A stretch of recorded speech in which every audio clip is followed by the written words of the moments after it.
I'm excited. That's it. Nice stiffy.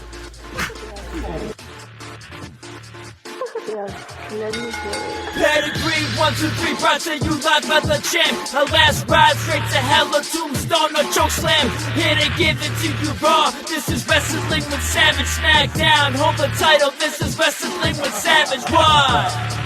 Wrestling with Savage begins now.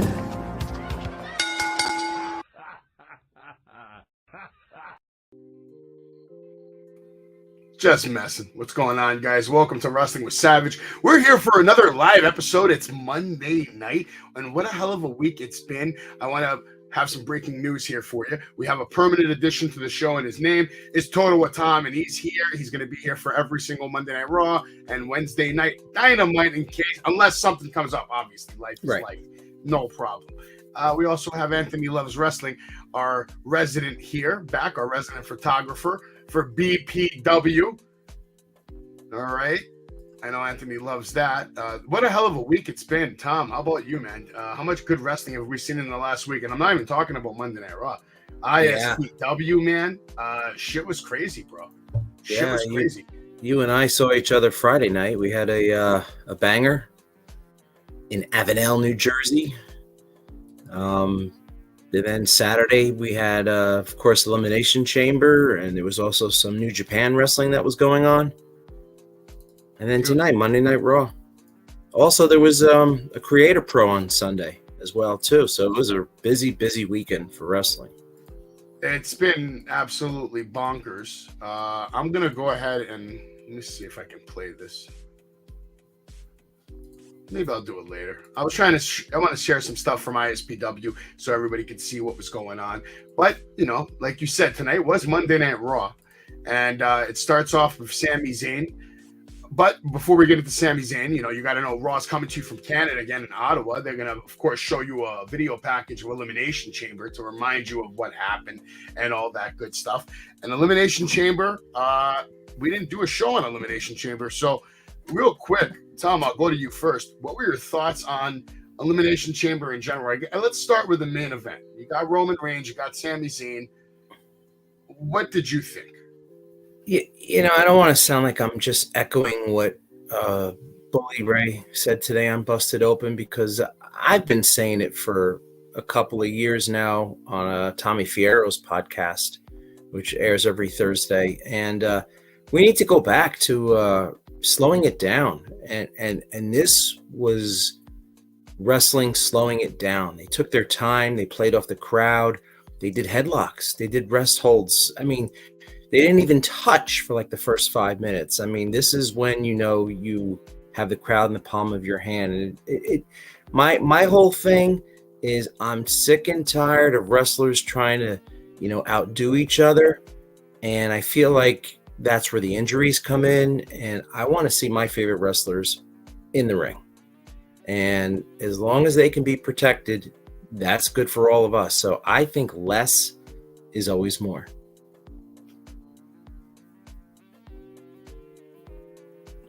Less is always more. I can agree with that, Tom. Sorry for the delay there. I kept you on the screen for a minute. Yeah, no, you're right. They definitely slowed it down, and they definitely took their time with this storyline. They did a really good job of just, you know, building it up. That's one thing that we don't see that much anymore in wrestling sometimes. They give up on a lot of stories, or they just throw people in there just for, you know, shits and giggles. But with this one, they had a perfect plan, and they really went to town with it. They took their time almost a whole year. And it's still not over, the story. A lot of people are so upset that, oh, why did they do it like that? Or Sammy should have won. Honestly, let me be honest with you. And then I'm going to go to Anthony Loves Wrestling and his take on this whole storyline. For me, I thought it was beyond well done. I thought it was 100% executed to perfection to set up so many multiple storylines between everyone involved, including Kevin Owens, Solo Sikoa, Jay and Jimmy Uso. Sami Zayn now has an olive branch to the entire WWE Universe future. Solo's the future. Cody's the future. They interjected him with Cody. there's so many ways they can go. And after his performance last night, and then not just the performance, but just the crowd reaction and the crowd participation, I haven't seen something like that since either Cena and Punk, Stone Cold, Rock. It felt like that. Like the crowd was so into it. Don't forget, it makes you jealous. Don't forget One Night Stand with RVD and Cena. Yeah, no, 100%. But you know, that was more of like a that was a burial, though. Like we all knew that's it. It's Cena fighting in an ECW building. It's like, you know, they don't even have to tell the story for that. They just booked the match in the time that it happened, and that's gonna be the reaction instantly. That was just, you know, that to me, that's a special.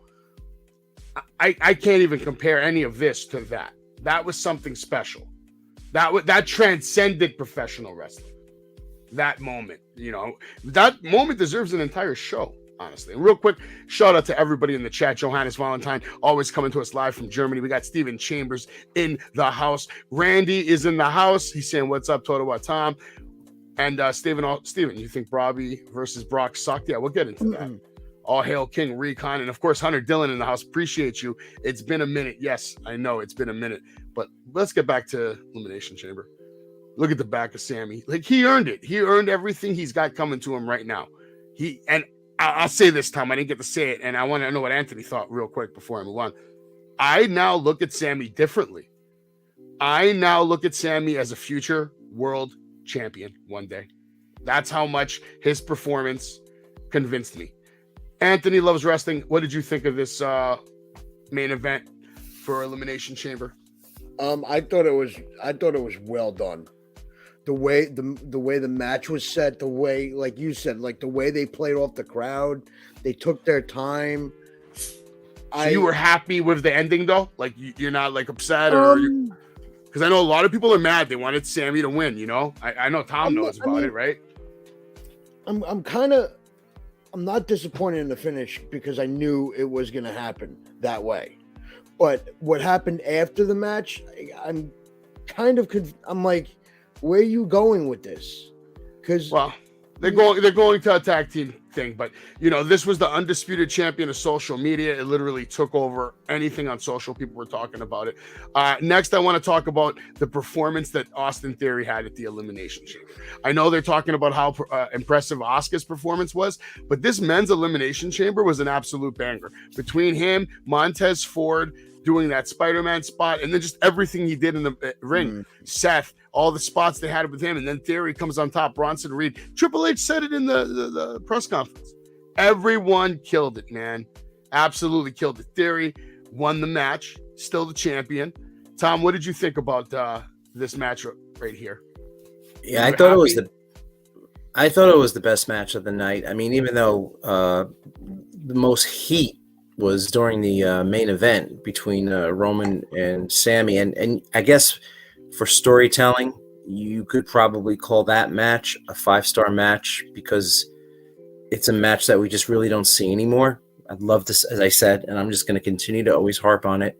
Less is more. They need to go back to old style wrestling. You know, if you look at the ratings right now, guys, what's happening over in AEW and what's happening over here on Raw, it's proving that, you know, moves aren't what really sells. It's good storytelling. And when you say good storytelling, you're not just talking about storylines on an angle, you're talking about storytelling in a match. But anyway, getting back to the Elimination Chamber, yeah, that was just next level for me. I probably haven't seen an Elimination Chamber match as good as that one, and it actually served the purpose at the end of it with the finish. Yeah, I was going to say it was one of the best ones I've seen in a long time. Anthony, were you happy with the results that Theory came out on top, or did you actually want him to lose? I don't know. Like, I thought Montez was gonna win it at a point. Okay, yeah, that's fair. He had an excellent showing. Gargano looked great too. Yeah, like they all did. All the like Bronson is just a beast. Bronson, super impressive. Super impressive. I guess when you can have a match where all participants got over, that's a great match. Yeah, I'd love to Oh, see yeah. Johnny and Seth lock up, but right now Seth's got other things on his mind. But Elimination Chamber was much more than just that Elimination Chamber match. We had this whole tag team situation where Rhea Ripley, in my opinion, shined. She completely delivered for Beth Phoenix, making Beth look like an absolute glamazon. That finish was good. It wasn't too long. I was okay with it. You guys have any thoughts on that match that you want to share, or you want to move on to the next one? No, I It's enjoyed okay. that. I enjoyed the match. I had fun with it. It served its purpose. Yeah. It did what it did. But Rhea Ripley shined. She gives as well as she takes, and she really gave it all for Beth Phoenix. I feel like she really went out there and was taking those bumps extra harder, rolling extra harder. If you watched her facials, she was just like, she looked like she really wanted to be there. Yeah, I was saying this to somebody earlier. Like, this woman needs a belt around her waist. Well, that's coming. WrestleMania. That's coming. We know that's coming. No, I know that, but it's just like she keeps just rising and rising, and she's doing such a great job with facials, with her move sets. Her in ring is just gotten so much better to me. No, she is. She absolutely is. Tom, you have anything on that match? Yeah, I think she sold a little too much, though. I want her to remain strong. I can see that. You know? I understand why, because for me, it hooked me that way, and for you, it hooked you the other way. Yeah. That's what happens when you try so hard. Sometimes it can come across like that, because Rhea Ripley's been such a beast. That's like, why why are we feel trying to that way. get Beth Phoenix over? She does the glamazon outside the ropes and outside the ring, and apparently knocks Ripley out. Yeah, I mean, but I don't mind the finish. They're I doing just her don't a like favor. Ripley looking They're doing weak. her a favor, Tom, because she's not there all the time, and they probably have a good relationship in the back. They probably really get along. Rhea Ripley, don't forget, started off with the whole Judgment Day thing here, kind of. So she probably got really close to Edge and Beth over the last year. So that's what that is. I mean, you're really watching her be a friend to Beth Phoenix when you see all that. She's really trying to make her look good, make her sell some action figures, some T-shirts, all that. And it's in Canada, so I think that they have to go over. Yeah, great point. Because if you think about it, they shit on them at the end of each the last two shows on Raw and Elimination Chamber. They basically shit on that crowd with the final matches. Yeah, I actually had fun with the match. I didn't go into it thinking I was going to have fun, but I really appreciated that. Shout out to FTR. That Shatter Machine was absolutely awesome. I liked it. I had a good time with it, and I'm not going to be a hater. I just wanted to show a picture of this again. I thought that sequence was incredible, and they made it look great. And, Bronson just took it like a champ, like 3 kicks to the face. Go for it. What you got, Tom? No, it was me. No, it was Anthony. You? Anthony? What you got, Anthony? I don't know, like, I've been like, I watched like these Elimination Chambers, and to me, it's just like, never mind, I'm losing it. All right, you're fired. He'll be back in a minute. He's fired. I'm firing him. Fire. Come on, guys. Come on. Come on, man. All right, well, let's move on. Brock Lesnar then takes, Bobby Lashley and just absolutely destroys him, hits him with a low blow. He got pissed off because he couldn't break out of the Hurt Lock and just goes to town. Tom, are you happy with this booking? Actually, let's go to Anthony first. Let's go to Jay first. Jay's in the house. What's going on, Jay, my man? What's up, Jay? Decided to grace us with your presence. Well, Jay, what did you think? The right shirt for the occasion. Just go for it. You know what? Why don't you give me your full synopsis on Elimination Chamber? I'll play some screenshots for you. We'll get all of us off the screen, and it will be yours for at least 2 minutes, because I'm sure you got a lot to say about Elimination Chamber. Let's see. Oh man, I thought. Wait, whoa, damn! Wow, I was going to Bobby Lashley and Brock Lesnar. I thought that was the waste of a card. I thought it was really pointless. It didn't do nobody anything. Pretty bad. Women's Elimination Chamber. I think I went on a rant with you guys. I did not like it. I get it. Asuka, yes. Who else are you going to put her to work with? I would have choose a different set of roster women going into the Women's Elimination Chamber. And there wasn't really no spots that got me ooh and ah. So They gave it to Asuka. I guess we'll talk about her later on tonight. Men's Elimination Chamber, I must say, I've been telling you guys, Bronson Reed must shine, and he sure did. He was a tsunami no matter where he went. He looked strong. His facial expressions were great. Not only that, Theory shine. Not only that, Seth Rollins shine. Everybody got their nickel and shine in this match, especially Gargano, which I'm kind of surprised we didn't see him tonight. As for the main event, the big one, the big match, the head of the table. Come on, guys. We all knew who was going to walk out on top, right? But give it to Roman Reigns from when this guy came to where he is now, to know, you know what? Let's just soak it all in. I'm not even going to do nothing for the first 10 minutes of the match. I'm going to put this guy more over than anything right now. And he sure did that. I thought his facials was fantastic. His delivery, his speech throughout the whole match, if you heard it.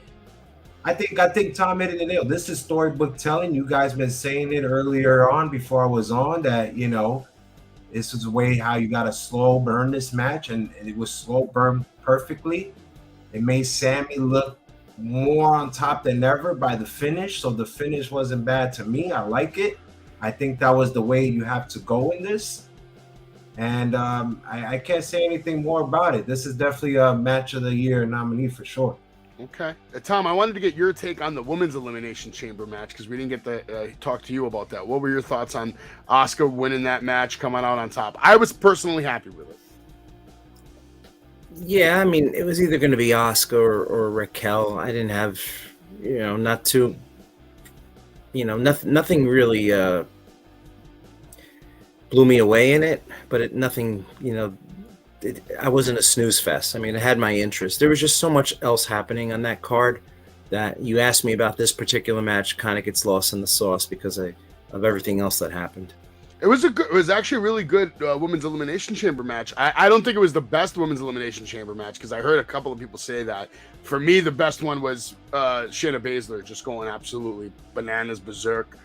I don't think there will ever be a more dominant Elimination Chamber performance by a man or a woman ever again. That's how. Do you remember that one, Tom? That was 2 years ago, or it's like 2 or 3 years ago. I thought she was going to get the strap right away after that, but their plans changed for whatever reason. But you got anything on the Women's Elimination Chamber? You're happy, Asuka? And do you think Asuka's going to beat Bianca? Because I think she is. Like Steven pointed out, she's 41 years old. She needs to, if she's going to have a run, it needs to happen. Yeah. I mean, I don't like how they started off with Natty. Like, Natty, just the way she moves is like she's choreographed. Like, oh, she's safe. She's safe. She's a pro, man. Anyway, you're hating on Natty right now, and I don't like it. And I'm not going to tolerate it on this show. Hold on. But I love Natty. I would have been okay if she would have won. I mean, Carmella was impressive. They all had their moments, for sure. Shut up, Jay. I see your face. Okay. All right. Let's move on because there's a lot to cover tonight on Monday Night Raw. Raw's coming to you live, like I said, from Ottawa, Canada. Starts off with Sami Zayn. He opens up Raw. He has a lot of feelings. The ovation, the Elimination Chamber at the, just the people, the crowd, the ovation. He loved it. He had no idea that it was going to make him feel a certain way. And, he tells everybody that you have no idea how it made me feel.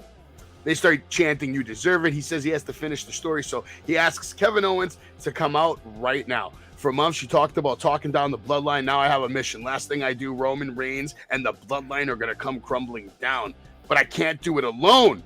But I do think we can get it done together. KO says, I'll do it alone if, you need.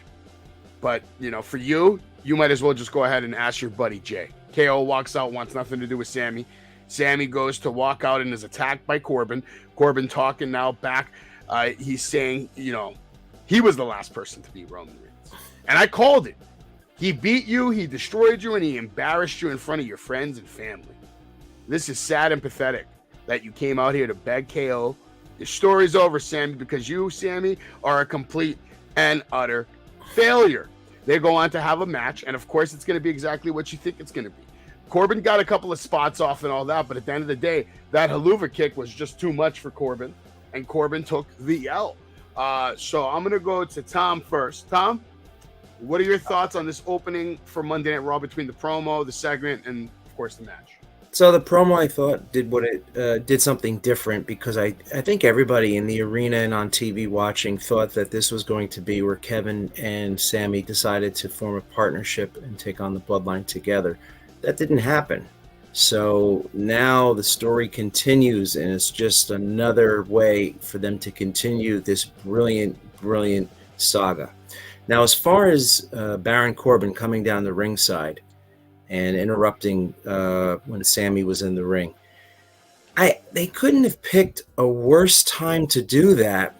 And they cut the damn picture, and they split the screen into picture-in-picture for a hot angle where Sammy's getting his ass kicked. And I know they have the funds to be able to continue on without commercial breaks, for that first 20-25 minutes. They've done it before in the past. Yeah. Why did they do that? I mean, it just killed the segment for me. And I know they timed it out perfectly. I think they just made a decision to do that because I guess there was going to be a match between Sammy and Corbin. I guess if there wasn't going to be a match, they would have kept the full screen. They would have showed Corbin beating the shit out of Sammy. To be honest, I would have left it at that. Sammy getting, beat up by Corbin, but I think they wanted Sammy to get a win in Canada, so that's the way they did it. Wow. That's a great take, and you're going to find out exactly what Jay and Anthony thought, and, of course, my hot take on the way Raw started as soon as we're back right here on Wrestling with Savage.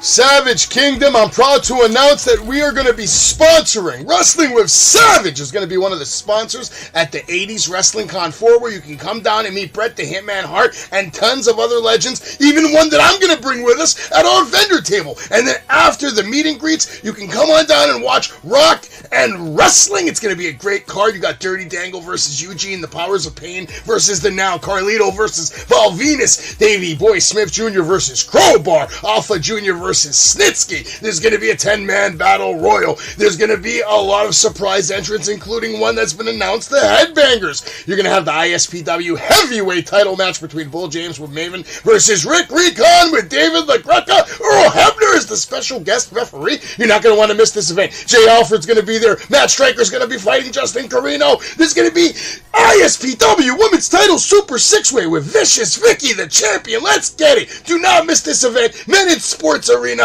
May 6th. Let's get it, man. Pro wrestling, and not to mention Brian Kendrick and superstar Danny Morrison. This is going to be one that you're not going to want to miss. And of course, there's going to be so much going on, so many different events. Come on down, man. Wrestling Con 80s Wrestling Con 4. Yes, and not only are we bringing one superstar, we're actually bringing two. Real quick, Vicious Vicky's no longer the champ. That's Tina San Antonio. I cut that commercial a while ago. Obviously, I need to make a new commercial, and I will when I get some maybe some footage with Crowbar and Alpha and Rick Recon and Bull James and Snitsky, and I do my job as the greatest wrestling commentator, interviewer in the business right now, and create the story right in front of your eyes, live right here on Wrestling with Savage. But let me show this again, yes, one more time. We're not bringing one. We're bringing two superstars to Wrestling Con 4. Jimmy Hart, Marty Jannetty, and yes, Marty Jannetty. Marty fucking Jannetty, all right? Super awesome. I'm excited to be hanging out with those two legends. I'm sure the stories are going to be incredible. The interviews are going to be incredible. The questions are going to be great. And there's so much action there all day long. I know Tom is going to be a big part of that event. You're probably going to be all over the place. Yeah, it was real fun last year. That was my first one last year. And it was from early in the morning till late at night. And I wouldn't trade it for anything. It was a great day. This year probably is going to be There's so many different things going on. There's going to be Busted Open. They're streaming there live. They're going to have like a game show family feud. Obviously, tons of meets and greets. Just a cool vibe, hanging out. Jay, I'm going to have No Mercy hooked up at our table, by the way. So it might be a good reason for you to come on by. And I will be taking live bets. If anybody thinks they have what it takes to beat Savage one-on-one in WWF New Mercy, I will take bets $50, $100, $150. I'll go as high as $500 a match. And you know what? You can pick the character first. You want Stone Cold, you want The Rock, you want Triple H. It's okay. Is that on the N64? N64. Tom, I am the greatest No Mercy player of all time. When I was a kid, we used to do these things called retirement matches. Jay might remember one or two of them, where we, people would challenge me so much that I'd get sick of it. So eventually I'd be like, all right, it's a cartridge match now. And then the loser has to give up his N64 game. And I take it. And see, me, I could have sold the game and made some money, but I enjoyed. You know what I enjoyed doing? It wasn't this hammer. I wish it was. That would make the story better. But I would get a hammer. We'd go outside on the pavement, and all their hard work, all their saved characters, their countless rosters, all their time spent thinking they could beat me. You all lost. Every time.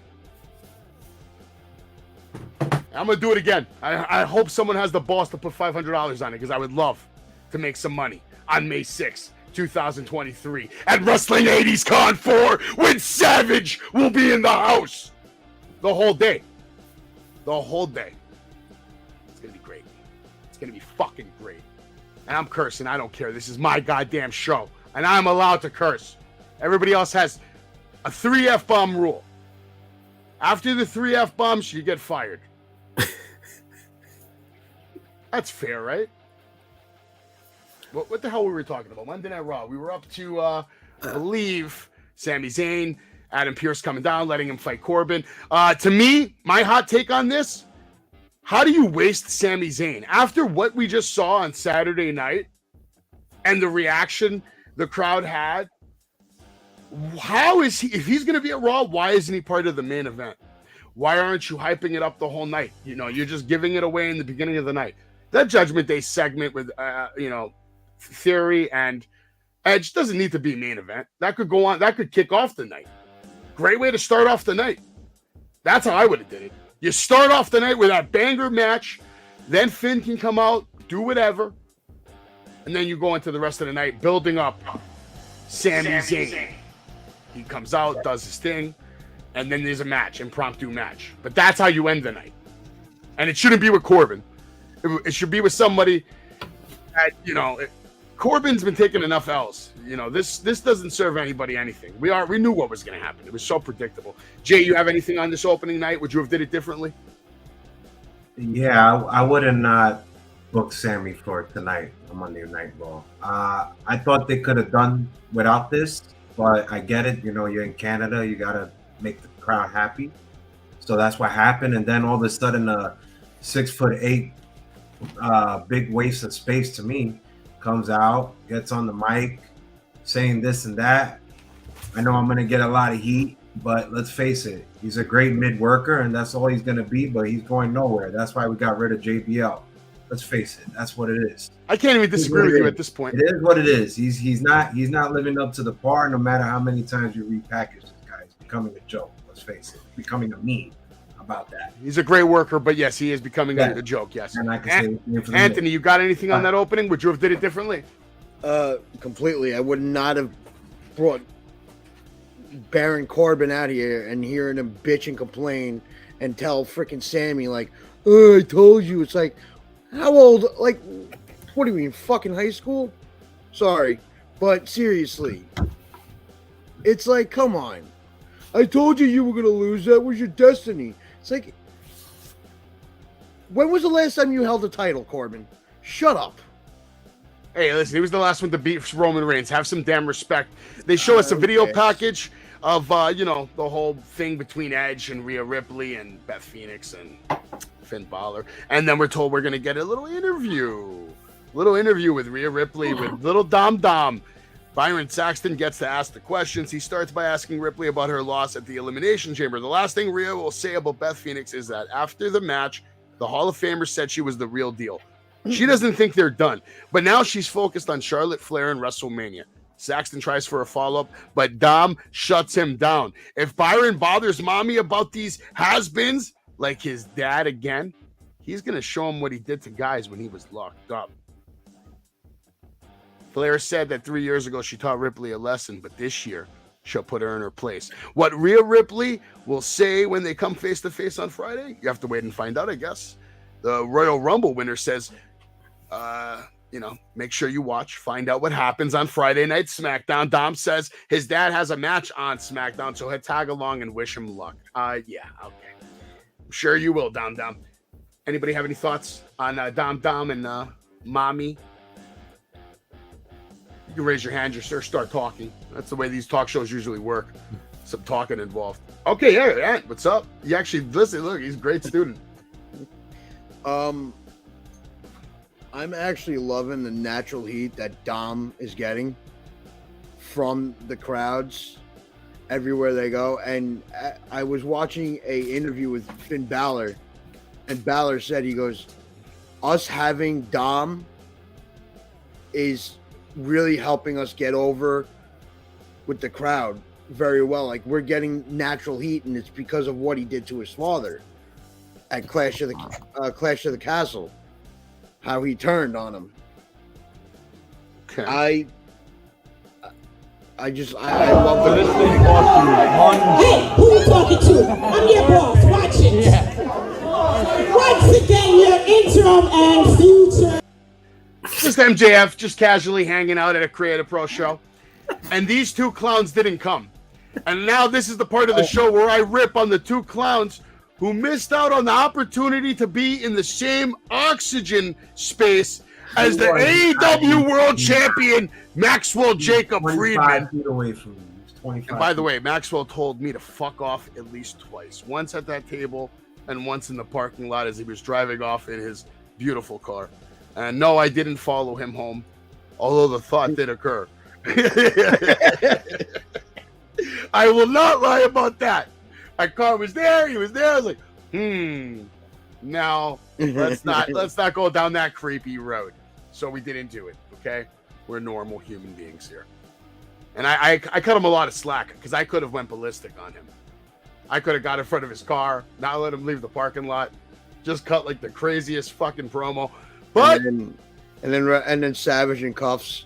No, you can't get arrested for that. They just tell you to move and you move. But I didn't have a cameraman. It's hard to make magic when you don't have a cameraman.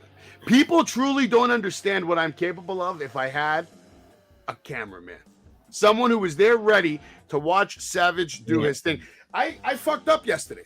I probably could have got us a sponsorship with C4. All right? C4 Energy. Because they were at the Creative Pro event. This is Logan Paul's company, isn't it? No, his company. What's his? Who the hell owns C4? Well, I was drinking that stuff yesterday. It wasn't bad. A company that nobody knows about. Not yet. Do you know what it's about? It was not bad. They had like 5 different flavors. I know they were giving it out free. But I also know that you guys were not at the show yesterday. And let me just show you one more video of what you guys missed out on, all right?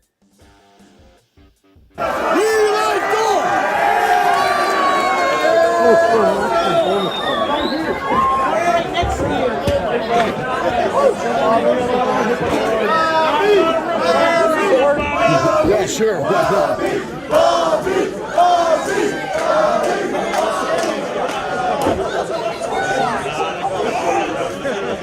Make him say I quit. What the throw?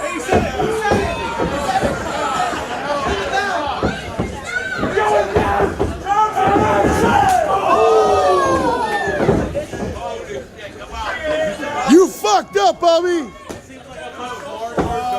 Your time as champ is over, Bobby. It's over, Bobby.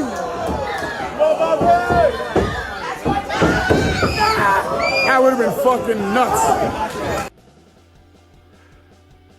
Okay.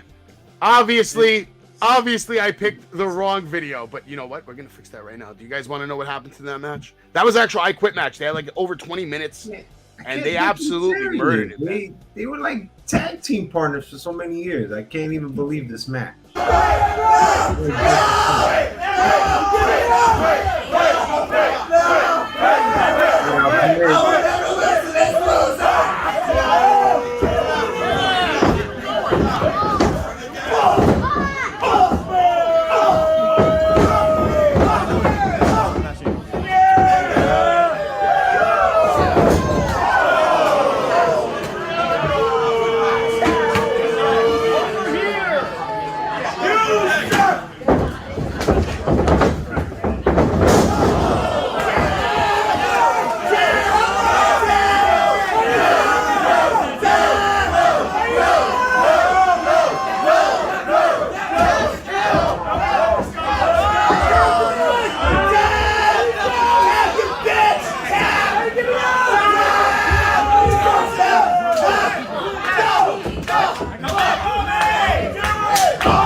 Anyway, I'm gonna find that video later when you guys are like talking. I'll look for it.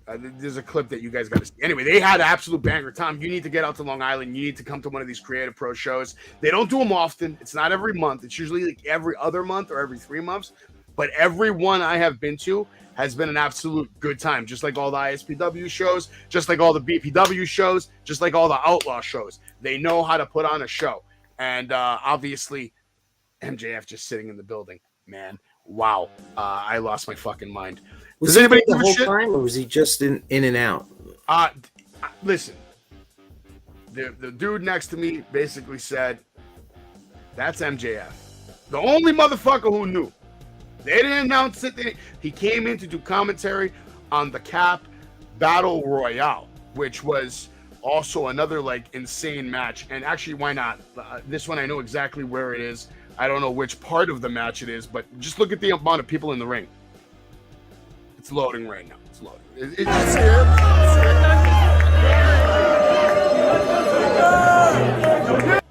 Yeah, so there was like 20 dudes in there. That shit was crazy. So he came out because the winner of that match was going to become the interim Cap champion. Okay? Now Phil Cardigan actually won the match. But then the general manager came out and said that there's still one person she invited that hasn't come to the ring yet. And that was Vargas. Vargas comes to the ring, destroys Phil Cardigan, really stiff, throws him out of the ring. We all chanted bullshit because it was bullshit. Phil Cardigan should have been the champion. But Vargas did what he always says he does, and he destroyed Cap. Bryce Donovan made a comeback, came out, but he still has a hurt hand. He's the actual Cap champion. So Vargas right now is the interim Cap champion, and eventually him and Bryce are going to have a match to determine who the real Cap champion is going to be. But yeah, MJF was commentating that match with Max Caster. And Max actually saw me. I think he said sometimes, Jeff, I was like, that guy's fucking crazy. Some shit like that. And yeah. I didn't even know what to say to MJF. So all I said to him was, yeah, you're the man, bro. Best wrestler in the world. He says, I know. Now fuck off. Usual MJF. Yeah. See, I didn't give him the opportunity to just listen because I didn't cut a promo on him. I wasn't prepared. I should have had my suit, full character. I made the mistake yesterday by even asking Gilch, you think I should wear a suit? Should I go in character today? He's like, no, it's just Cap. Just come casual. Wrong fucking answer, Gilch. Wrong fucking answer. Because what it is the breeding ground of MJF. It took a year, but we were in the same building with him. Might take another year, but I will be in that same building. And not only will I be in that same building, Tom, I already told you yesterday, I have a whole plan. I know exactly where I'm going to be sitting. I know exactly what I'm going to be doing. And I'm going to be 10,000% ready to go cut the best promo of my life and literally hijack that entire production, the show, and make sure Max Caster and Maxwell Jacob Friedman, because they'll probably both be there again, doing the same thing. AEW double champ, doing commentary, they're best friends. I'm going to make sure they both never fucking forget the name Savage. That is a promise. They might not like me, might not love me, but they will never forget me. Where's Max from? New York. Seattle originally, I think, but he moved to New York. Does anybody have anything to say about this match? Because there's a lot of Raw tonight that we're going to just fly by because it was trash. These two guys have by far the best hair. Okay. Jay, you got anything? Nothing? Anthony loves wrestling. No. All right. I like it. Let's keep it moving. If anybody wants to know what happened, basically, Mustafa Ali defeated Dolph Ziggler via pinfall. Not much to talk about. A couple of screenshots for you. There's the beautiful hair that Tom was referring to. I mean, look at that gorgeous, lush hair. You're right. This is the best part of this match. Both of them. He actually, what was really cool about that was he kicked out of the. He didn't kick out of it, but he kind of when the Famouser was put on, I never saw somebody get out of it the way Mustafa did. Or maybe you guys have, but I hadn't. Okay. Yeah. You know what I'm talking about? I don't know. I'm not really paying attention. I'm trying to get to this crap. He went for his Famouser and he kind of reversed it somehow and then got. And then he turned it into the crucifix kind of roll up kind of deal. I thought that was cool. That was cool, actually. You're right. Yeah. That was cool, but wasn't cool enough to talk about anymore. Miz and Maurice, they're going to try to have an interview. There's a sarcastic celebration in, I don't know, some bullshit. We go backstage where Kelly was trying to get a word with a Miz who's kissing his wife. Maurice steps away for a second so Kathy can step in, but first, Miss Maurice gives her husband an anniversary present. The gift is apparently amazing, and it's better than his game-winning shot in the NBA Celebrity All-Star Game that apparently didn't count. But we'll have to wait until next Monday to find out exactly what it is on Miz TV. Kelly does get a few questions in about his opponent tonight, Seth Rollins, which allows Miz to put over his protege, Logan Paul. All right. Anybody have anything on this whole thing? Is this even? What's the point of all this? Is this just to hype up Logan? Do we see Logan next week on Miz TV? The only thing I'll say about any of this is Logan Paul and Seth Rollins have the potential to steal the whole weekend. I'll say that. Yep. Because think about how good of a performance he had with Roman, and Seth is better than Roman. Yes, does everybody agree with that? As a wrestler, Agree. okay. So, that's all I'll say about that. What do we got here? Cody Rhodes. He's going to make his way to the ring. Everybody loves Cody, right? Everybody loves Cody. Just like everyone loves the Acclaimed, everyone loves Cody Rhodes. And we're going to talk about his road to the main event of WrestleMania. It's official. There's no more question mark of Sami Zayn. That is over. It is over. For any of the few, the 1%ers, it's over. No Sami Zayn at WrestleMania. That dream is not happening. Cody Rhodes is going to come out. Paul Heyman's going to be in the back. More of the same from this. I'm not going to read the whole thing, but, more of the same nonsense. And then basically Cody's going to tell Mr. Heyman that make sure he starts talking to Roman. He's like, we haven't had a face-to-face yet, but make sure you don't send this man again. So the signs point to no more Heyman only vignettes kind of deal. I think we're going to get finally, and I'll go to you, Tom, first. When do you think we actually see the first Roman Cody face-to-face off promo? I don't think they can wait too long. We're now 5 weeks away, or 5 Raws away. I think within 2 weeks. Mick Thomason, shout out to you. We appreciate you, bro. We're trying to really talk about Raw tonight. There's a lot to talk about. We've already been on for 43 minutes, so I'm trying to fly through these last few segments over here because I don't want to keep everybody here all night.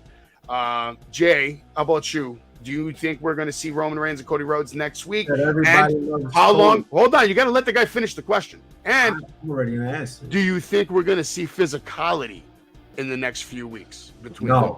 And everybody loves Cody, but not me. I've been saying this for the past 6 months. He will lose at WrestleMania. I know it's going to get a lot of heat, but I've been calling it. If anybody wants to put money down, you know where to find me, all over Jay. That's 2 Y's, not 1, so get it right. Now, talking about this promo. How brilliant was it, right? But who was more brilliant? It was Paul Heyman. Let's face it. Paul Heyman had Cody's number in this. It felt kind of repetitive if you look back from last week, what they were trying to do. They can't do this longer. I agree with Tom. They have to be some sort of contact. But I'm going to say 3 weeks from now, I think they're going to milk it to the very end to have that face-to-face. Why do it so early? Let's keep it like how it is. But overall, this guy even botched a little bit with the undisputed. What? I didn't catch that. But yeah, it wasn't his best promo, but it was good. Good enough to get the crowd going. So not bad. I think Jay's right about one thing. I think they are going to kind of milk this. And the reason they're going to milk this is one simple reason only. The less Roman pays attention to Cody, the more heat it's going to build up for Roman. If Roman doesn't acknowledge Cody, like, dude, I don't even need to talk to you. Like, who are you? I don't care. What would be great is if Roman went out of bounds as far as like promo and he actually mentioned AEW. You think you're going to come over here from AEW, that half-rate promotion, and dethrone the tribal chief, the greatest champion in the history of this company, and all that. He doesn't have to go say it a lot. Just the one time would, I think, really cause a ruckus and get people to talk, man. All right. Obviously, Ricky, Ravishing Ricky, I love you, man, but you guys are delusional if you think like that's, come on. Stop it. Stop it. I still don't have Cody. I have Roman. I don't think Cody's gonna have 100% chance here. This is 50-50. There's a lot of Cody fans out here, so no. Listen, the way Roman's been booked the last 2 years, it's hard to even agree with anybody that says Cody's gonna 100% win. Roman Reigns has a legitimate 50% chance of winning this match and continuing to hold the title. If they want to beat Hulk Hogan's record, Tom, that's obviously the route they're going. They're not going to take it off him and let him have it for another 4 years. You know, when? 2 years from now? SummerSlam. I'm still saying SummerSlam. All right, you're going a little far, Ricky. Why? If you want to come on the show, does Ravishing Ricky want to come on the show? Don't break records. They probably break Hogan. Probably be top 5. You know what's interesting? If you go back and see all the long WWF champions, the ones that had the long title reigns, Bruno, he needed time off. Hogan, he went and did his movie. Backlund, he just really was never seen again. Anybody who had the belt for a long time, once they lost it, they were kind of out of the picture. So Roman is not going anywhere.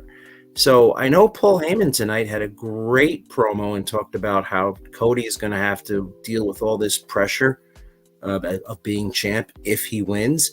All Paul Heyman had to say was, if you win tonight, guess who gets an automatic title shot again? Roman. What are your chances of beating Roman twice? Not very good. You get lucky once. You're not beating him twice.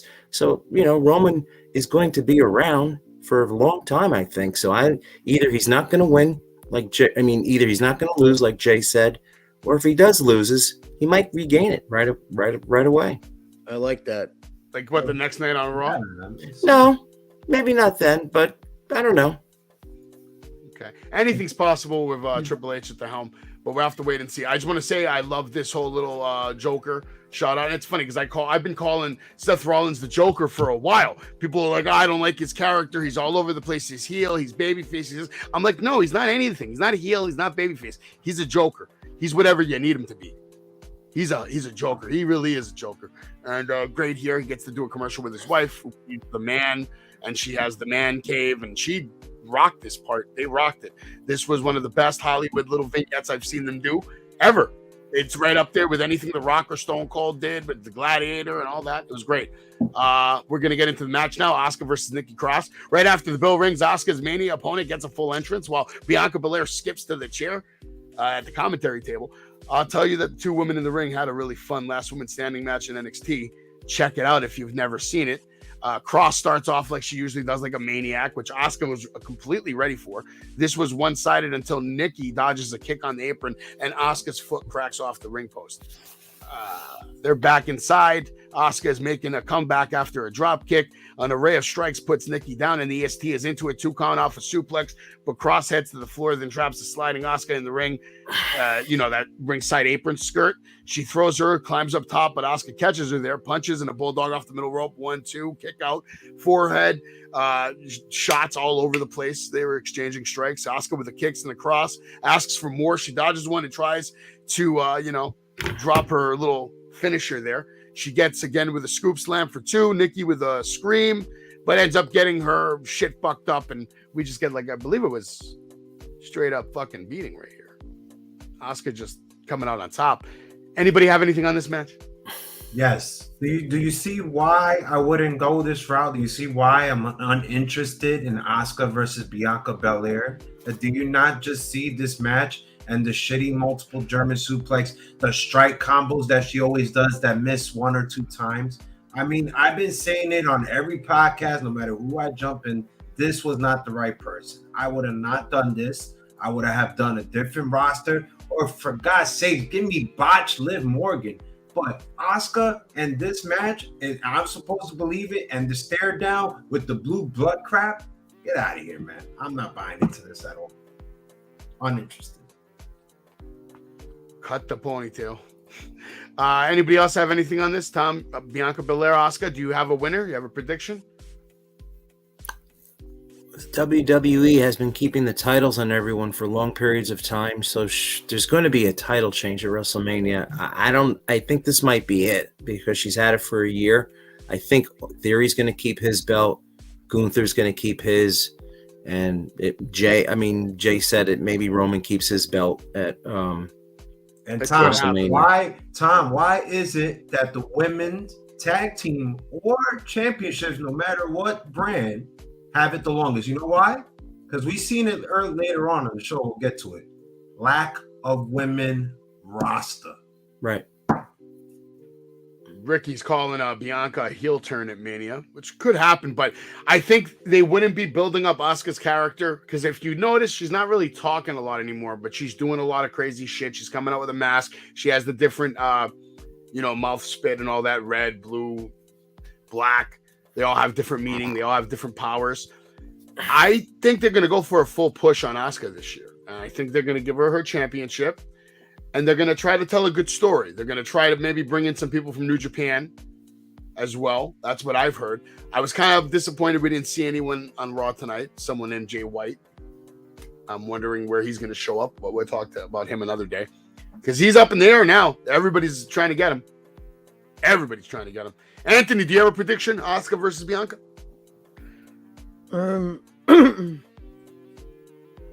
No, I don't, but I have a lot of things to say about Bianca.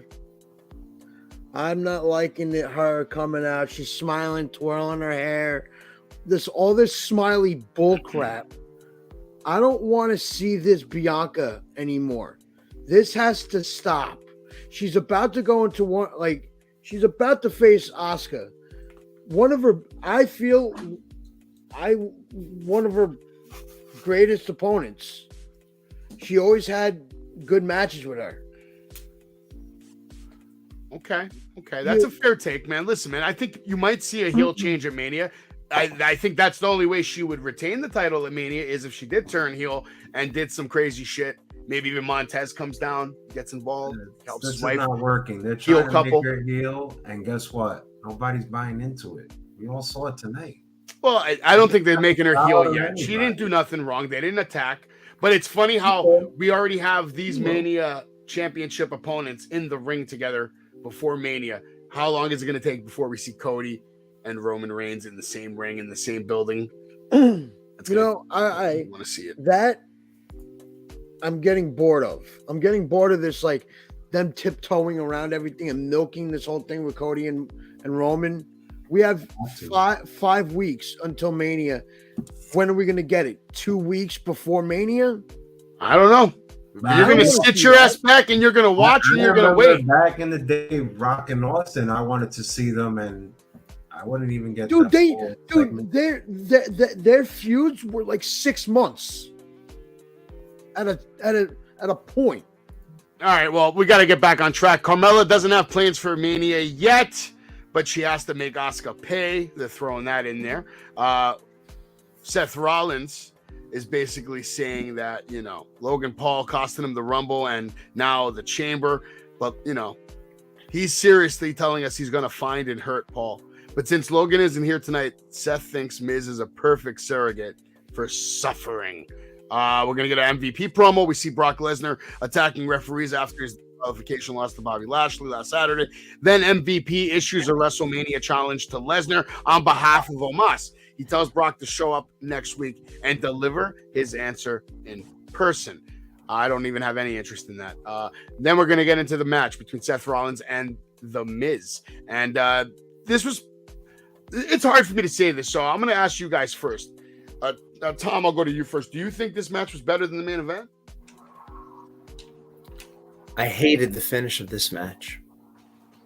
I absolutely hated it. How can the referee tell Seth to stop, stomping him, and then Seth goes and does it again, and the ref gives the win to Seth Rollins? That's a disqualification. You basically turned the Miz face in a way because the Miz gets the pathos from the crowd. The Miz should have been the winner. Seth should have been disqualified. I don't understand what the thinking was in that finish. It was total heel on Seth Rollins' part. Yeah, you could, if you want him to just make a point, fine. Just have him go out there and beat him up. But I hated the end. Hated it. Didn't make sense. I guess I'll show the screenshots. I mean, I thought they actually had a good match. The finish wasn't the greatest, but the match was good. And Seth Rollins does what Seth Rollins does. Curb stomps. I got a good shot of that curb stomp. I mean, look at that shit. It is what it is. Yeah, as I said before, though, it's not all about having good matches, because I just said to you at the start of the show, good storylines right now is getting the ratings, not great matches. I mean, if you want to watch a great match of a bunch of people bouncing around like a ping pong ball, you watch AEW. You come to WWE, you watch, how they wrestle, to the audience as far as, storyline goes. Well, this is what happens when they give big spots in Mania to guys that aren't going to be there full time, like Logan Paul. You're not going to get that storytelling. There should have been 100% some kind of participation from Logan Paul, whether it be a little video he made, or a promo, or anything, something. His Instagram feed, talking to Seth. Something. To me, I think this would have been the perfect match to come out. This would have been the perfect time to come out and distract him from the Miz. That should have been the finish, I think. Him coming out and then distracting Rollins. Miz does the roll up for the pin and gets the win. That makes sense. It probably makes sense more than what we saw, And this, what's going on with this? We got another segment now. With Carmella. She's, basically talking to Pierce backstage. She asks nicely about her match with Asuka next Monday, and a happy Mella leaves. And then, of course, Adam Pearce's phone rings, and it's Chelsea Green, who WWE Travel accidentally sent her to Michigan. He says they'll be there next month, so they'll have someone get her there for next Monday. Green is not happy, but Pierce pretends to have bad service in Canada. Where are they going with this, guys? Does anybody have a clue where they're going with this? Is this leading to Matt Cardona, maybe? I say bad booking. Oh, whose mic is that? Oh, God. What's going on? Bad booking? I don't know what they're going to do with Chelsea Green. I like the fact that they're actually having her involved on Monday Night Raw, though, every week. To me, that is better than, some of these people, they bring Tom and then they don't even use them. Her character reminds me a lot of Carmella's. And Jay was saying that there's a lack of tag teams right now in the women's division. I'd like to see Carmella and Chelsea be a tag team. They're both whiny. That's actually not bad. I wonder what their tag team name would be. If you guys have any suggestions. Whiny bitches? Whiny bitches. Yes. Whiny bitches. That. Okay. How about Karen and Karma? Karen Karma. Oh, no, wait. I got it. Whimper and Wine. Whimper and Wine. That's a good one. Yeah. All right. We get another segment now with Alpha Academy with Bronson Reed. He walks past Otis and Chad Gable posing in a mirror and wondering why Maximum Male Models doesn't want to, chat along with Otis. Bronson Reed comes up behind them and mocks them for getting ready for a match that way. Seems we're getting Reed versus Gable tonight, but first, Ding Dong Hello with Io Sky and Dakota Kai. Are you guys excited for this? Look at it. God, Becky's out there. No, right? No, she's not. No, now she is. Now she is. Somebody in the chat said earlier it was supposed to be Trish Stratus, but there was creative differences, and that's why that didn't happen. I don't know. But this is what we got. We got Becky Lynch with Lita getting in the ring, and next week there's going to be a tag team championship match. John Cena is going to be on Raw Monday, March 6th. So I assume he's going to start a program with Theory, right? Is that what we're guessing there? Anybody have anything to say about Ding Dong Hello? I don't give a shit about Ding Dong Hello. I don't give a shit about that match. I don't give a shit about Damage Control. I used to give a shit about Bayley, right? I would have loved it if she would have just took the door and beat the shit out of Damage Control tonight. Nah, it's just making the women's tag team belts, which they really busted their ass to get through the barrier, and making it look like crap and treating it like I think the man said it earlier. There's a lot of dust, spider webs coming out of it. No one cares at this point. This is their fault. This is their fault. Either. How do you present new titles and not have teams ready to compete for those titles at all times? Like the fact that they created those titles and then didn't create like 7 or 8 women's tag teams to go along with them doesn't make sense to me, but that's me. Yeah, So- well, just fucking talk. Okay, I'm sorry. But now do you guys see why Sasha and Naomi walked? Perhaps. This is why. You're not But I don't giving care them- that they walked. They walked out on their contracts, man. I mean, it's not like they signed the paper. We work for you. It's a TV show, dude. There's a script. Give a shit about your personal feelings. If I sign a contract, oh no, man, I'm gonna defend the contract. Because if I sign a contract as a talent and they tell me on that contract, you're gonna do whatever the hell we say, whatever's on that contract, I'm gonna obligate because I signed it and I want that paycheck. Don't sign something if you're not gonna complete the deal. But I get heat for that. I know. Those two women have value in that company. Sasha had value. Sasha was top card. Naomi was mid. I mean, she should have been top card in my opinion. She was a world champion. She did her thing. Yeah. She made her money. But that's why they walked, because it was like, you guys don't have enough talent on here to give us. You were diminishing. No, they WWE. walked because they wanted them to lose to who was it, Jay? You remember? No, they wanted them to do some 6-pack challenge to face Bianca Belair, and Naomi and Sasha was a part of that. Rousey, yeah, to fight Ronda Rousey. They wanted them to drop the titles to Ronda, I think. and No. somebody else. No, they wanted them to look weak. Yeah, whatever, man. I don't know. Either way, they didn't have teams ready to go, Anthony. WWE dropped the ball on that shit. But they still don't. Their teams are in NXT. Yeah, might as well be the Bring them NXT up. Women's Tag Team Champions. Should be considered the real Women's World Champions. The titles have no meaning. Well, those titles, yeah, I agree. Well, All right, does anybody have a guess on what John Cena is going to do on Monday, March 6th?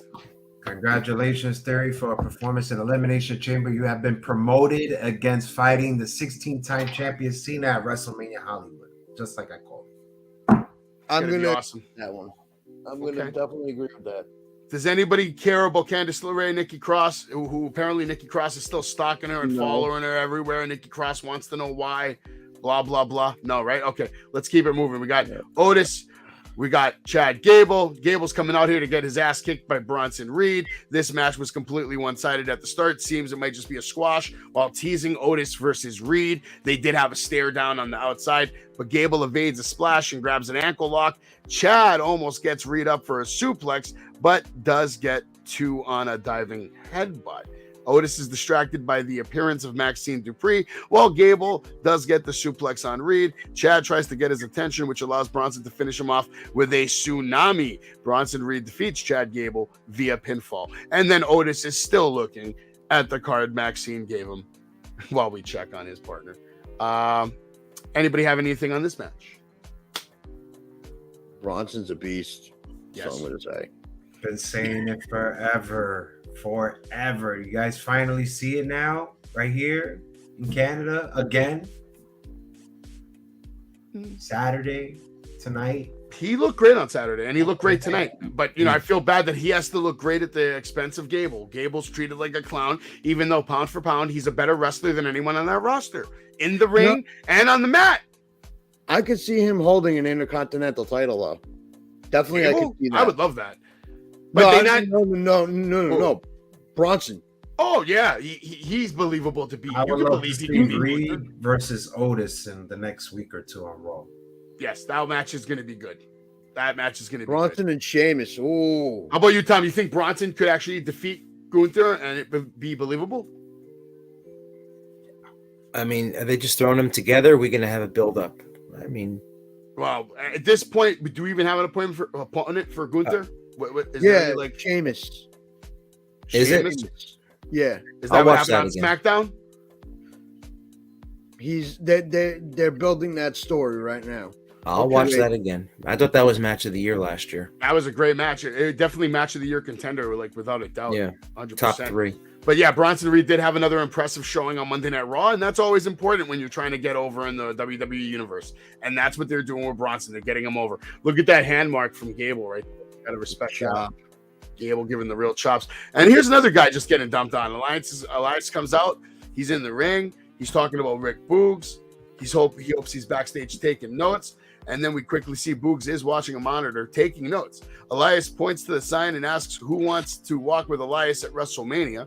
Not sure if he's out here for Elias, but Bobby Lashley is now here. The Almighty grabs and slams poor Elias. The Drifter rolls out, and Lashley follows to bounce him off the ring post. Back in, spear, slaps on the Hurt Lock, and quickly throws him down to get a mic. Everybody has a plan until I slap that Hurt Lock in. He did it to Lesnar on Saturday, and Brock panicked, hitting the low blow to get the DQ. No one can break the hold, and he won't be disrespected again. Step to me and get put down. So again, another WWE star has to suffer because Bobby, is angry. Poor Elias, man. Anybody have anything on this before we move on? It's not much because I don't even know what the point of it is. It's over for Elias. It's over. I honestly think sounds about right. It's just sad, because what are we gonna do with Lashley for Mania? Because I'm gonna say right now, to me, you have to put Lashley on that card. Of course, he's gonna be on the card. We all know that. Come on, man. But what are you gonna do with him? I don't know. I think he's fighting Brock again. Oh God! And then Otis, and then Hurt Business will be reformed at WrestleMania, and they will all come down and screw Brock in that match, and you get the Hurt Business at Mania. I'm so sick of this crap. Just do it. They should have done it at an Elimination Chamber. Maybe they want to make it memorable. Maybe Brock and Bobby are capable of having a sick 20-minute match, and then Hurt Business comes down and just says, "You know what? We're here." They just had a 5-minute shit fest. Yes, because maybe they're saving the good shit for Mania because they're not capable of doing 2 in a row. 2 in a row? That was like their third match. Oh, you know what I mean. Like close to each other. I don't want a fourth match. No? Dumb. All right. He doesn't want a fourth match, Bobby. You hear that? He doesn't care about you. He doesn't want to see you versus Brock. Put me in the hospital. I don't care. All right. Next week, Miz TV. I wonder, they don't show anybody who's going to be on it. I know he's going to say what his wife got him and all that. Next week, we're going to find out if Brock Lesnar shows up to accept the challenge. Jesus Christ. We're going to get a WWE Women's Tag Team Championship match between Lita and Becky Lynch versus Damage Control. Candice LeRae will lose to Piper Niven, right? That's what I'm saying here. Yeah. Asuka versus Carmella. So poor Carmella. What reasoning? Carmella's going to get killed. Yep. Edge has an interview with Byron Saxton, and he does a pretty good story about, he almost convinced me that he was going to win this match tonight, Tom. He almost convinced me in this promo. I was like, maybe he will because Theory doesn't need the belt. He's going to fight Cena. Maybe they give it to Edge. For a minute there, I was genuinely intrigued. I'm like, I think we're going to have a new champion tonight, maybe. It's in Canada. What did you think? Did you have that same gut feeling? If it was going to happen, tonight would have been the night in Canada. I don't think there's any reason to put a title on Edge anymore. But as I said, tonight would have been the night. Jay, how about you? What did this match do for you? The match itself, I thought was pretty good. I put it match of the night. I thought Theory shined just like in his promos earlier. He was on point. That rolling drop kick to Edge face was pretty awesome. Edge was calling some spots, so I kind of know he was kind of leading the match, especially when he told Theory just throw me in the ring post. But besides that, it was a good match. I enjoyed it. Okay, Anthony, how about you? Did you like the match? Yeah, I enjoyed that match. I would not. I'm going to say right now, I would not mind seeing Edge insert himself in that match and making it a triple threat. I would not mind seeing that. Honestly, I think this is like the promotion of tonight. This match was just to test. Like, okay, I'm going to put you with a legend, so you see if you can stand with Cena, and he passed. So I think that's enough proof. Well, listen, Theory's an absolute stud. This match was a banger. The finish I'm okay with because it makes Edge look okay, makes him look strong because it took Finn Balor coming down and distracting him. And Theory did his job absolutely shining, showing you why he's the future of the company. And I'm very interested to see the rest of Theory's year this year. But I think now this means right here that we're going to get Finn Balor versus Edge at Mania.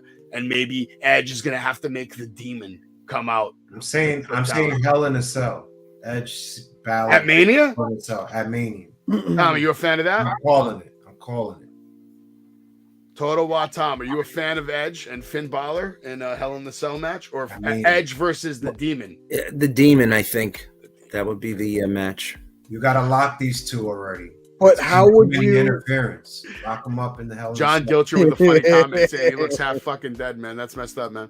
But how would you? It's the raw strap. Okay. How would you get Going on, him Sean to kind of like turn into the demon and the demon? Maybe How too would you- many interferences. You could have Ripley, Dom, Priest always interfering, and then just call it out. Edge just cuts a promo and be like, you know what? Oh, we're gonna go to hell. Does he like? All right. Ben could come back and say next week, Hear me I'm out. gonna be the demon. I'll show you hell. And you know, you get into that. Hear me out. What if Edge and they have a Hell in a Cell match, and You there's will. like blood everywhere, right? Like let's say Edge gets colored and he's busted open, bleeding everywhere. Gangrel comes out and he's drawn to the blood. Kangaroo? Eddie just destroys Theory. Is he here a commentator now? I don't know. Yo, Gangrel looks great. Tom, were you a fan of Gangrel back in the day? Not really. Never. When they first all came out, Tom, I swear to you, in my eyes, I thought Gangrel was like a world heavyweight contender one day. Like at that point, because like that Impaler was like sickening, and he could go back then in the original run, but Yeah, what was the name of that faction? The Brood? The Brood. Great I mean, music. the entrance was phenomenal. Great all-time, music, great all-time entrance. but- Yeah. I don't know. I don't know what's gonna happen at Mania if they two fight though. If they both fight, I can't pick a winner. So, Who's winning then, Jay? Edge. Okay. Well, we're gonna have to wait and see. Again, come meet Jimmy Hart, Marty Jannetty, May 6th. Also, this Thursday, I'll be going live with the stars of Battlefield Pro Wrestling. We're gonna have Vinnie Mac on the show. We're gonna have Joey. We're gonna have, I believe, V Marino's gonna be there. I have plenty of clips of promos from guys like Brett Azar, Bull James, Snitsky, Nunzio. We're going to be talking about all the matches and, of course, the 8-man tag match main event between the Samoan Dynasty and all the bad guys that basically are going to get punished on February 26th. So make sure you tune in. We're going to be talking about it. It's going to be a good time. And then, of course, if you are in Broadheadsville, Pennsylvania, February 26th, come down and watch the show live. There's only a few tickets left. There's a link in the YouTube description to pick up those tickets. And at the same time, I got to help out my boys at the Wrestling Universe. They're doing their show Sunday, February 26th as well. It's going to be at 3 p.m. I'll be there at 1 p.m. I'll probably leave around 3 p.m., unfortunately, because I got to then drive to Broadheadsville, Pennsylvania and get ready to do commentary. But I'll be there for about an hour or two from 1 to 3. You want to come hang out? Yeah, it's going to be a good show. If you're in the New Jersey area and you don't want to travel to Pennsylvania, then this is the show for you. You go on right now to the Wrestling Universe's website or on Facebook. You can buy tickets to this as well. There's going to be a lot of matches lined up right now, but the headliner is Matt Cardona. And we are an official sponsor of this event. So you'll see my commercial during the live stream if you're watching. We also sponsored Outlaw Wrestling and their event coming up. We have one March 9th in Queens, New York at the Queens Beer Brewery. And then on March 11th, we'll be in Brooklyn in Bay Ridge. Make sure you pick up a ticket for that. You can see and meet AEW superstar Billy Gunn, who's having a match with Bull James versus the Iron Savages. Kind of like their name, Iron Savages, man. I don't know. I liked Bear Country better. Yeah, but if I'm gonna manage them, maybe Savages, Iron Savages. Tom made a good point, but I don't know. They probably beat me up. I don't think they need a manager. They can talk to. We just saw that guy at Cap. That guy was going crazy at Cap, man. Let's see. Do I have any good footage here of Crowbar? Crowbar was a beast, man. This whole show here was a good time, Tom. You guys always have fun over there. And what's your favorite venue that Tommy Fierro hosts from? Toto. That's the next one coming up, right? Why don't you tell us a little bit about Totowa? Toto was the best venue. Yep. How big is it? Much bigger? It's a little bigger, but everything is new there. The bleachers are new, the lighting is awesome. new, kitchen How many people can it hold? fantastic. Bathrooms are new. It's been painted inside and out. The parking lot's been repaved. The locker room where the wrestlers reside in, they love it. There's leather couches for them to lounge out in. There's a place to go and do interviews. It's first rate. You'll see. Speaking of interviews, look at this interview. Dreamer, hardcore legend, and Tommy, I got to tell you something. I saw that match with you and Phil Insane. What an incredible match. You put the kid over, but I don't think you've realized what you've done. You've sent Phil Insane now on a path of destruction, and he's vowed to destroy anyone that has anything to do with you, ECW, Paul Heyman. He's taking out Nunzio February 26th at Last Resort, and I just want to know, do you have any thoughts on this? Do you care that a lot of legends, a lot of your friends are maybe going to pay right now with blood and sweat and pain? The best part about getting older is wisdom, Mr. Insane. And trust me, you got to see just a little bit of the insanity known as what my life experience is known throughout ECW. So if you think you're just going to roll through a bunch of my friends, you're wrong. Because just like I defeated you, they will go to all different lengths to take you out as well. Thank you very much. Thank you, Tommy Dreamer. You heard it here first. Phil Insane, you better be careful. Tread lightly. Savage here live with Crowbar. Credit to the cameraman, Tom, down there. Appreciate you helping me film that. See, Anthony, what you're missing out on, man? We got to get Anthony in a car, Tom. Tom, you drive, of course. Wait, Anthony doesn't drive? No. Gotta get him to drive. He's got a phobia. He doesn't need to drive, though, because he's a pimp and he has like 100 different girlfriends that are going to take him to all the shows. Oh. Anthony blowing up his spot. I'm sorry, he's only got one girlfriend. No, Is it one girlfriend this week? Or no, 10? I have none. None? I'm sure you'll fix that up real soon, man. Well, you I'm are talking to somebody. So what's your preferred method of dating? The Tinder? no, I actually do Facebook dating because I'm not paying fucking money for a goddamn dating website. Hey, Tinder's free. No, it's not. You got to pay to see your matches. Stupid. God. That sounds terrible. The world of dating has gotten complicated and expensive. Fuck that shit. Jay, are you coming to any of these upcoming shows?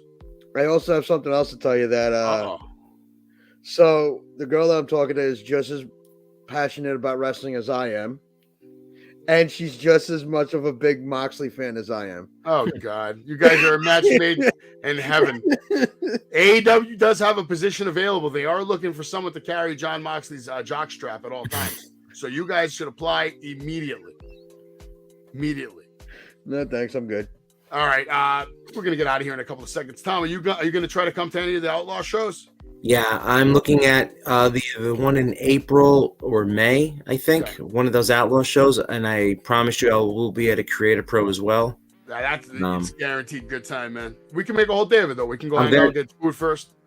I'm even going to try and be at the Ridgefield Park show on February 26th. There's also another promotion that's out there. The ETU show, huh? What's that? The ETU show. Yeah, the ETU show. There's also another promotion out there, which is kind of interesting. I forgot the name of it. I think it's Warrior Wrestling. Do you need a free ticket? I'll pay. I got 2 free tickets because Anthony's not going to use his because he's coming with me to the battlefield. All right, I have a friend who would go with me, so if you want to hook me up, that'd be fine. There's also another promotion that just started in Dover. They're running out of this new complex in Dover, New Jersey. It's a beautiful sports complex. Trying to think of what the name of it is. It's something about Warrior Wrestling. It's Gino Caruso's promotion. You guys familiar with him? Oh yeah, I actually trained with him a couple of times when I was like 15. Okay, so that's March 3rd, which is a Friday. I'm gonna try and see if I can hit that. And then in Totowa, we have a show March 24th. I want to definitely go to the Totowa show. Well, anyway, I promised Crowbar in this interview, which I played for a little. A banger of a match tonight, Crowbar. I got to say, I was very impressed. Some said it was a 5-star match. I don't give ratings. I just say thumbs up. Fantastic match, and you still got it, brother. Thank you, man. Both gave a great effort, worked really hard. Time to be humble here, stepping out of character. I had a great time on Rick Recon. ISPW's fantastic. Avenel crowd was fantastic. And I did just having a lot of fun, appreciating the run. I've been watching you wrestle for a few months now, and you're killing it, absolutely killing it. Like you said, 30 plus years in the game. There's no one on the planet doing it the way you are right now. What's next for you? You need to get revenge on Rick Recon. Obviously, him and Dave LaGreca, that's some bullshit. I mean, I know you said Dave LaGreca lean was not going to fly. So what do you have to say for David LaGreca and Rick Recon, and what's next on that, what is it, no holds barred match? Dave LaGreca will be barred from ringside, no holds barred right here. And we're going to tear down Evan L next year. Hopefully, ISPW management will have some good toys for us to play with. And as far as what else comes next, I just take it as it comes and having a great time. Very thankful to be able to be doing things at the level that I do. And when I can't do things at that level, I'm done. Well, the reason he does things at this level is because he's actually a physical therapist with one of the best physical therapy offices in New Jersey. So you need to get down there. There's a reason why this man is in shape and taking bumps the way he is and just running the level he is right now. Crowbar is an absolute legend, and I just got one question for you. Any weapons you want me to bring to the show that you want to use on Rick Recon? Because I got quite the arsenal at home.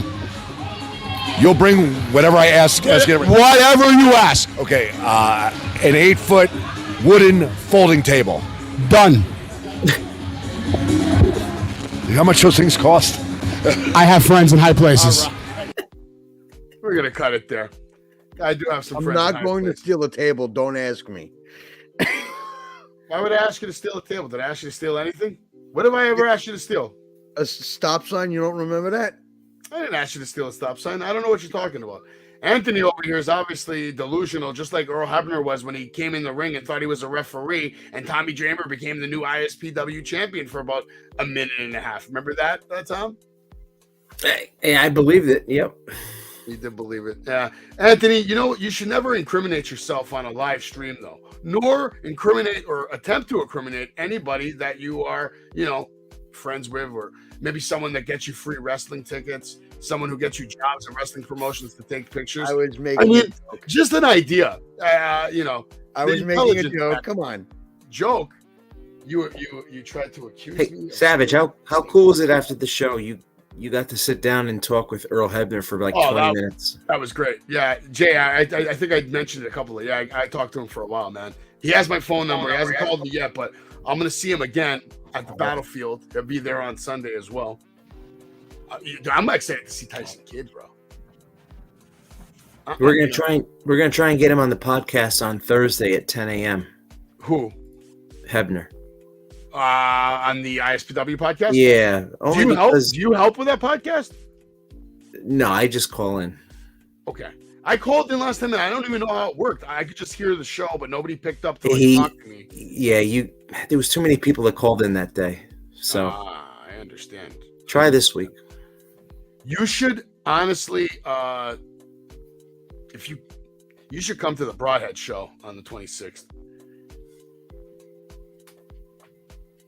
That shit's gonna be a good time, man. You haven't been out there yet, right? I don't know how far it is from your house. I do want to make a day of that, though. I want to go out to PA and I want to check out his facility. This is a good day to come just because Tyson's going to be there, bro. He's doing a seminar earlier in the day. He's probably going to stick around and watch all the matches. You got Trey Heat versus Jimmy Conway. You got Homicide versus DeMarcus Kane. This is going to be a very hard-hitting, intense match because DeMarcus is a beast. Homicide is obviously a hardcore icon, and he's having a hell of a run right now. I just saw him recently at Outlaw. Killed it. Casey Navarro. Do I have to say anything else about this match? Casey Navarro versus Encore. This might steal the show, might steal the year. These guys are two phenomenal talents, and that match is insane. Just like Phil Insane, who, as you heard in the interview earlier, is going after revenge on Tommy Dreamer and all his friends, and Nunzio happens to be one of them. I was actually on, Nunzio actually called me today because we were talking about doing a little promo, and, he said, give me your number. We talked on Instagram. He said, give me your number. So I was watching something with my wife, and the phone pops up, a new number. She goes, who the hell's that? I'm like, I don't know. Hello? Hey, Nunzio, what's up? So it's nice to just get a phone call from a member of the FBI right there, ECW icon, Nunzio, who's taking on Phil Insane. And Nunzio, I love you. I appreciated the phone call, brother, but I think you're going to need a lot of help on that thing. Snitsky's taking on Brandon Scott. And Brandon Scott's a very accomplished wrestler, but I don't think he's going to have a good day that day. Snitsky's a monster. I mean, look at this guy. Tim Theory's taking on Andrew Anderson, who I don't know if you know is Arn Anderson's, I believe, nephew. Yes. Which is crazy. Brett Azar, star of The Young Rock, is taking on V Marino. Look at that power driver. Look at that body. And this is his professional wrestling debut, Tom. Professional wrestling debut.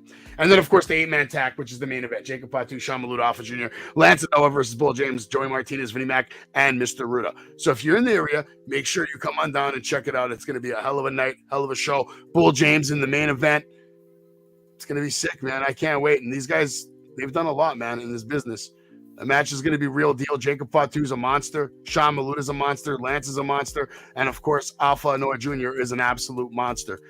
And there's the Samoan Dynasty. And I feel bad for who they're fighting. I think it's going to be a big night for Alpha and his family. And, yeah, Tom, if you can make it to that show, I'd tell you to. I would. You guys have anything else you want to throw down before we get the hell out of here? Jay left. He's left. He quit. He fucking quit. You guys are done. All right, they're all done. I'm done. That was Monday Night Raw. Hell of a week in pro wrestling yet again. Coming off Elimination Chamber. We'll see you guys here tomorrow night for NXT. Everybody, thank you so much for being here. We appreciate you. Have a good night, and God bless. How are you yelling? I'm excited. Nice stiffy.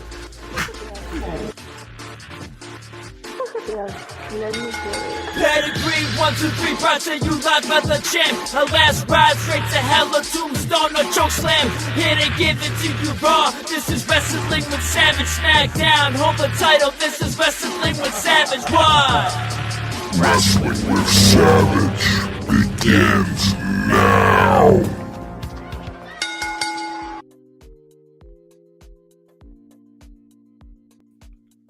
I see some of you are still here, and I want to know in the chat if you are still here. I don't mind sticking around a little overtime tonight because I got a lot of things I can share with you guys. And, why wouldn't I want to share them with you?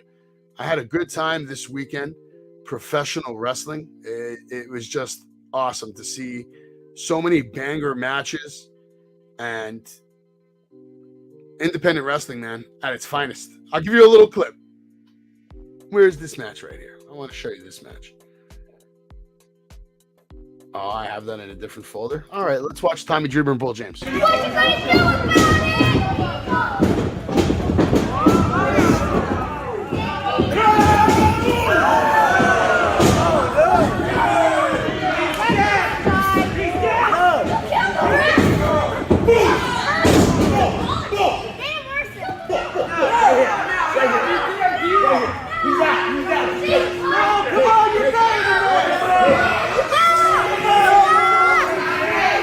You had one job to watch the kendo stick, man. He had one job to watch the kendo stick, and he couldn't even do that. Oh!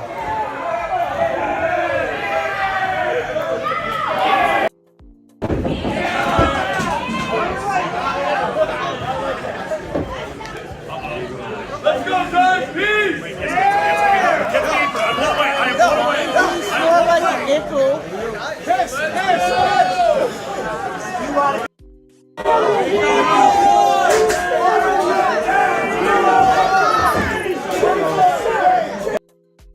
All right, we're out of here. It seems like you guys have all dipped, and I appreciate it. Thank you so much for watching us. This has been Wrestling with Savage, and I will be back tomorrow night for NXT. Everybody have a good night, man. Take care. I'm out this time.